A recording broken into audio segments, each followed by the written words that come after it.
प्रदर्शनम् या गुन्देदु तुषारहारधवला या शुभ्रवस्त्रावृता या वीणावरमण्डिलदण्डिनकरा या श्वेता पद्मासना या ब्रह्माच्युता शङ्करा प्रविदबहि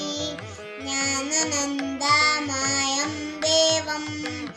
निर्मला स्फटिककृतं